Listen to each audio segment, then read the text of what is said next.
அகிலத்தின் அன்பான சொந்தங்களுக்கு இணைய வணக்கம்.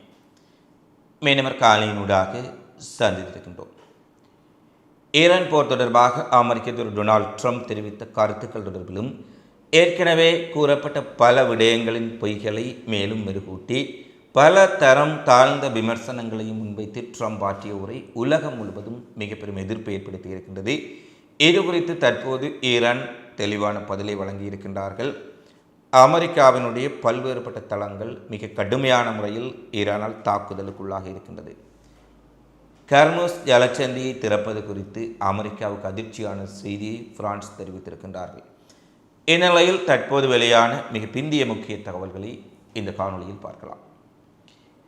அமெரிக்கா ஈரானை கற்காலத்திற்கு அனுப்பி விடுவோம் என்று ட்ரம்ப் மிரட்டல் துணியில் விடுத்த பேச்சுக்கு பதிலடியாக இன்று ஈரானினுடைய வெளியுறவுத்துறை அமைச்சர் அப்பாஸ் அரக்ஷி ஒரு செய்தியை குறிப்பிட்டிருக்கின்றார். எங்களுக்கு 6000 ஆண்டுகால நாகரிக வரலாறு இருப்பதாகவும் கற்காலத்திலேயே பாரசீகர்களின் உடைய வரலாற்றையும் அவர்கள் எவ்வாறு நாகரிகத்தை கட்டமைத்திருந்தார்கள் என்பதும் 300 ஆண்டுகள் வெறும் 300 ஆண்டுகள் இருக்கக்கூடிய அமெரிக்கர்களுக்கு தெரிவதற்கு வாய்ப்பில்லை என்று ஒரு அதிரடியான கருத்தை முன்வைத்திருக்கின்றார். அதாவது நாங்கள் 6000 ஆண்டுகால நாகரிகத்தை கொண்டவர்கள். உலகில் முதல் தோன்றிய மிக முக்கியமான நாகரிகத்தில் இந்த பாரசீகர்களின் உடைய நாகரிகமும் மிக முக்கியமானது. பல வரலாறுகளில் பாரசீகர்களுடைய போர் முறைகள், அவர்களுடைய தொழில்நுட்பம், அவர்களுடைய திறன் குறித்து ஏற்கனவே பல புத்தகங்கள் வெளியாக இருக்கின்றன. எனவே 6000 ஆண்டு கால வரலாற்றை கொன்ற எங்களுடைய நாகரிகம் குறித்து 300 ஆண்டு கால வரலாறுடைய நீ பேசுகின்றாயா என்பதை போல அவர்கள் குறிப்பிட்டிருப்பதுடன் ஈரானியர்களுடன் மரியாதையான துணியில் பேசி பழக வேண்டும். மிரட்டல், வெருட்டல், உருட்டல் எப்படியான பில்டப்புகளுக்கு ஈரானியர்கள் ஒருபோதும் அஞ்சுவதில்லை. அவர்கள் எந்த ஒரு அழுத்தத்திற்கும் மிரட்டலுக்கும் அஞ்சி அடிபடைந்ததாக வரலாறு கிடையாது. அமெரிக்க ஜனாதிபதி முதலில் வரலாற்றை படித்து கொள்ள வேண்டும். இறுதி மூச்சு இருக்கும் வரை இந்த தேசத்தை காப்பதற்காக நாங்கள் அனைவரும் தயாராக இருக்கின்றோம் என்று ஒரு மிக கடுமையான செய்தியை அமெரிக்காவுக்கு விடுத்திருக்கின்றார். ஏற்கனவே நாங்கள் குறிப்பிட்டோம், அமெரிக்காவினுடைய மிரட்டல்களுக்கு ஈரான் அஞ்சாது என்பதை நாங்கள் ஏற்கனவே தெளிவாக தெரிவித்திருந்தோம். ட்ரம்ப் போன்ற வரலாற்றை அறிந்து கொள்ளாத தலைவர்கள் இவ்வாறான கதைகளை கூறினாலும் கூட ட்ரம்பினுடைய மிரட்டல்கள் எதுவுமே ஈரானியர்களிடம் பலிக்கவில்லை என்பதைத்தான் நாங்கள் தொடர்ச்சியாக இந்த போரில் பார்த்து வருகின்றோம். ட்ரம்ப் மிக கடுமையாக மிரட்டுகின்றார். கற்காலத்துக்கு அனுப்பி விடுவோம் என்று சொல்கின்றார். ஆனால் ட்ரம்பினுடைய உரை முடிந்து சில நிமிடங்களிலேயே இஸ்ரேலை அவர்கள் தாறுமாறாக தாக்கி இருக்கின்றார்கள். இந்த சூழ்நிலையில் அடுத்து வரும் 2 வாரங்கள் மிகவும் முக்கியமானவை என்று ஈரான் அறிவித்துள்ளது. அமெரிக்கா தன்னுடைய தவறை உணர்ந்து அவமானப்பட்டு சரணடைந்து தோல்வியுடன் இந்த போரிலிருந்து வெளியேறும் வரை போர் தொடரும் என்றும் இஸ்ரேலும் அமெரிக்காவும் பேரழிவை சந்திப்பார்கள் என்றும் ஐஆர்ஜிசியும் தன்னுடைய பங்குக்கு ஒரு எச்சரிக்கையை விடுத்திருக்கின்றார்கள். எனவே ஈரான் போருக்கு முழுமையாக தயாராக இருக்கின்றார்கள் என்பதையும் ட்ரம்பினுடைய இந்த மிரட்டல்கள் விரட்டல்களுக்கு அவர்கள் அஞ்சவில்லை என்பதையும் தெளிவாக பார்க்கக்கூடியதாக இருக்கின்றது. இந்த நேரத்தில் ட்ரம்பினுடைய கருத்துக்கள் உலக மக்கள் மத்தியில் மிகப்பெரிய விமர்சனத்தை ஏற்படுத்தி இருக்கின்றது. அதாவது முகம் சுளிக்கும் வகையில் பல கருத்துக்கள் அவருடைய வாதத்தில் அமைந்திருந்தன. இதற்கு முன்னைய காணொலியில் அவற்றை விரிவாக பேசியிருந்தோம். இது குறித்து பிரான்சினுடைய அதிபர் மெக்ரோனிடம் சிலர் கேள்வி எழுப்பும் போது அவர் குறிப்பிடுகின்றார், அவர் தினமும் பேச வேண்டிய அவசியம் கிடையாது, ஏனெனில் தினமும் ஒரே விடயத்தை பேசிக்கொண்டே இருக்கின்றார் என்பதை மறைமுகமாக பிரான்ஸ் அதிபர் மெக்ரோன் கூறுகின்றார்.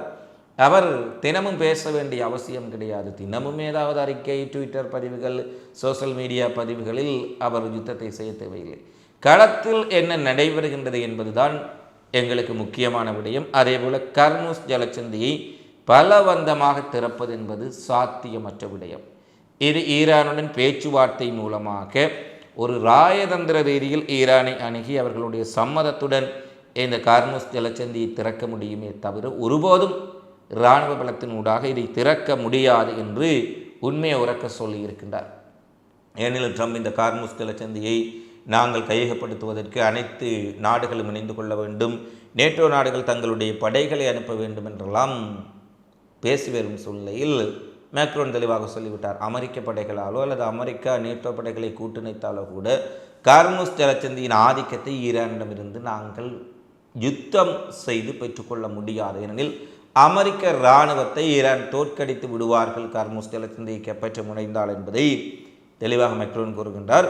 இராயதந்திர ரீதியில் இந்த விவகாரத்தில் நாங்கள் கையாள்வதனூடாகவே, ஈரானுடன் பேச்சுவார்த்தையை செய்வதனூடாகவே நாங்கள் ஒரு வெற்றியை பெற்றுக்கொள்ள முடியும் என்று அவர் தென்கொரியாவுக்கு செல்லும் வகையில் ஒரு விடயத்தை தெரிவித்திருக்கின்றார். அதேபோல் யதார்த்தமற்ற இராணுவ திட்டங்களையும் வெறும் வார்த்தை ஜாலங்களையும், ட்ரம்பினுடைய பேச்சை பார்த்தால் தெரியும், ஒரே கதையை மீண்டும் மீண்டும் ஈரான் கடற்படை அழைத்து விட்டோம், ஈரான் விமானப்படை அழைத்து விட்டோம், ஈரான் ஏவுகணை தளங்களை அழைத்து விட்டோம், எங்களுக்கே அதை சொல்லி சலித்து விட்டது.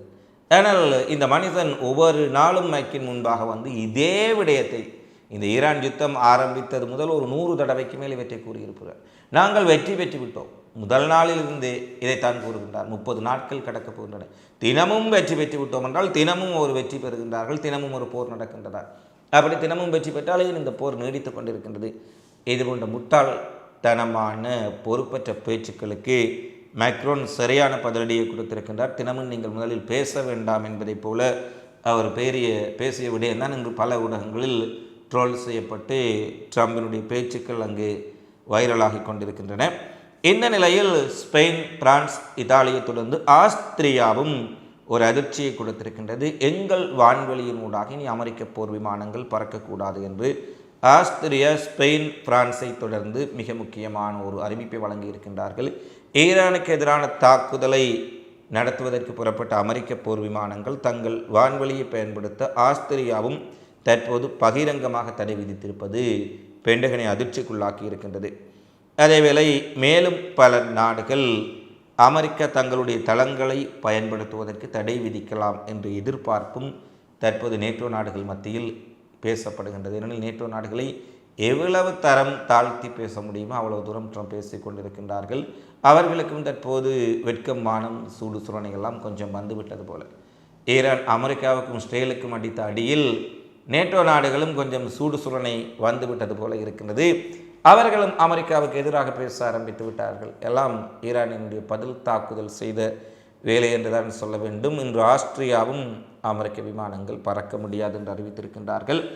அடுத்து ஈரானுடைய IRGC அடுத்த 2 வார காலம் மத்திய கிழக்கு முழுவதும் அமெரிக்க தளங்களையும் இஸ்ரேலையும் மிக கடுமையான முறையில் தாக்கப் போகின்றோம் என்ற அறிவிப்பை விடுத்திருக்கும் சூழ்நிலையில் ஈராக்கிலும் அமெரிக்க இராணுவ தளங்கள், அமெரிக்காவின் இரகசிய CIA அலுவலகங்கள், அமெரிக்காவுடைய சாருடைய சொத்துக்கள் எல்லாம் மிகப்பெரிய அளவில் ஈரான் ஆதரவு பெற்று ஈராக் ரெசிஸ்டன்ஸ் தாக்க தொடங்கி இருக்கின்றார்கள்.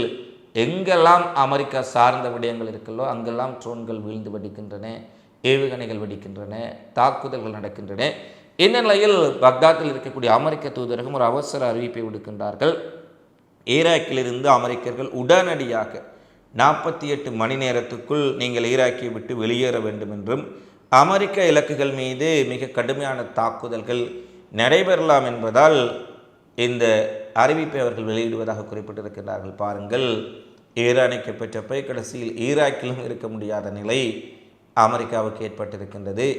எனவே ஈராக்கை விட்டு உடனடியாக கையில் கிடைக்கக்கூடிய பொருட்களை எடுத்துக்கொண்டு தப்பி எங்காவது சென்று விடுங்கள் என்ற விடயத்தை அமெரிக்கா வெளியுறவுத்துறை அமைச்சகமே என்று நேரடியாக அறிவிக்கின்றார்கள். பாருங்கள், நிலைமை மிகப்பெரிய வல்லரசு என்று சொல்லி மார்த்தட்டி கொண்டவர்கள் தங்களுடைய நாட்டு குடிமக்களையே அங்கு பாதுகாக்க முடியாமல் ஈரானிடமல்ல, ஈரான் ஆதரவு பெற்ற இயக்கங்களிடம் தோல்வியடைந்து ஓடிக்கொண்டிருக்கின்றார்கள் என்பதுதான் இன்று மிக முக்கியமாக பேசப்படும் விடயமாக மாறியிருக்கின்றது. அடுத்து இஸ்ரேல் மீது சுமத்தப்பட்டுள்ள இனப்படுகொலை குற்றச்சாட்டு வழக்கில் தாய்லாந்தும் தங்களை இணைத்து கொண்டிருப்பதாக அதிகாரபூர்வமாக அறிவித்திருக்கின்றார்கள். ஆசிய பிராந்தியத்திலிருந்து வெளிப்பட்டுள்ள இந்த குரல் சர்வதேச அளவில் காசா விவகாரத்தில் ஏற்பட்ட ஒரு மாற்றத்தை குறிக்கின்றது. ஏற்கனவே பல மேற்கத்திய மற்றும் ஆப்பிரிக்க நாடுகள் இந்த வழக்கில் இணைந்துள்ள சூழ்நிலையில் தாய்லாந்தின் இந்த நுழைவு சர்வதேச நீதிமன்ற விசாரணையில் ஒரு திருப்பமாக பார்க்கப்படுகின்றது என்ற செய்தி வழியாக இருக்கின்றது. எனவே காசா விவகாரத்திலும் இஸ்ரேலுக்கு எதிரான குரல்கள், இஸ்ரேலின் போர்க்குற்றங்களுக்கு எதிரான குரல்கள் அதிகரித்திருக்கும் சூழ்நிலையில் தாய்லாந்தினுடைய இந்த முடிவு தற்போது வெளியாக இருக்கின்றது. அடுத்து இஸ்ரேலுக்கு ஒரு அதிர்ச்சியான அறிவிப்பை மீண்டும் ஈரான் வெளியிட்டிருக்கின்றார்கள். போர் நிறுத்தப்பட்டாலும் கூட இஸ்ரேலுக்கு சொந்தமான கப்பல்கள் ஹார்மோஸ் ஜலச்சந்தியை கடந்து செல்ல இனி அனுமதிக்கப்பட மாட்டாது. எந்த ஒரு சூழ்நிலையும் இஸ்ரேலிய கப்பல்கள் இனி ஹார்மோஸை கடந்து செல்ல அனுமதி கிடையாது என்று IRGC ஒரு அறிவிப்பை வெளியிட்டிருக்கின்றார்கள். இது போர் முடிவுக்கு பின்னரும் இஸ்ரேல் ஹார்மோஸ் ஜலச்சந்தியை கடப்பது சிக்கலான ஒன்றாக மாறப்போகின்றது. அடுத்து ஆஸ்திரேலியாவில் பிரதமர் அல்பான்ஸ் எரிசக்தி தட்டுப்பாடு காரணமாக மக்கள் பொது போக்குவரத்தை பயன்படுத்துமாறும் தனிப்பட்ட வாகனங்களை குறைத்து கொள்ளுமாறும் எரிபொருளை சிக்கனமாக பயன்படுத்துமாறு ஒரு அவசர கோரிக்கை விடுத்திருக்கின்றார். இது ஏறக்குறைய ஆஸ்திரேலியாவில் ஒரு அவசர நிலை போன்ற ஒரு விடயம். எனவே தனிப்பட்ட வாகனங்களை பயன்படுத்தாமல் பொது போக்குவரத்துக்களை மட்டும் இந்த நேரத்தில் நீங்கள் பயன்படுத்துவது நாட்டுக்கு மிக முக்கியமானது என்ற ஒரு விடயத்தையும் அவர் தெரிவித்திருக்கின்றார். எனவே ஈரான் அமெரிக்க போரில் அடுத்து 2 வாரங்கள் மிக முக்கியமான ஒரு வாரங்களாக இருக்கப் போகின்றன. அமெரிக்க ஒரு ட்ரம்பினுடைய எதிர்ச்சதிகார போக்குக்கு தக்க பதிலடி கொடுக்கப்படும் என்பதை ஈரான் தெளிவாக தெரிவித்திருக்கின்றார்கள். அடுத்து வரும் நாட்களில் 2 தரப்பும் தாக்குதல்களை தீவிரப்படுத்தும் சூழ்நிலையில் என்ன விடயங்கள் எல்லாம் நடைபெறப் போகின்றது என்பதுதான் உலக மக்களின் கவலையாக இருக்கின்றது. இந்த காலைப்பதிவு தொடர்பிலான உங்களது மதிப்பான கருத்துக்களை தவறாமல் கமெண்ட்ஸில் பதிவிடுங்கள். தொடர்ச்சியாக இதுபோன்ற செய்திகளை உடனுக்குடன் தெரிந்து கொள்ள அகிலம் சேனலை சப்ஸ்கிரைப் செய்து கொள்ளுங்கள். மீண்டும் அடுத்த காணொளியில் சந்திப்போம். நன்றி, வணக்கம்.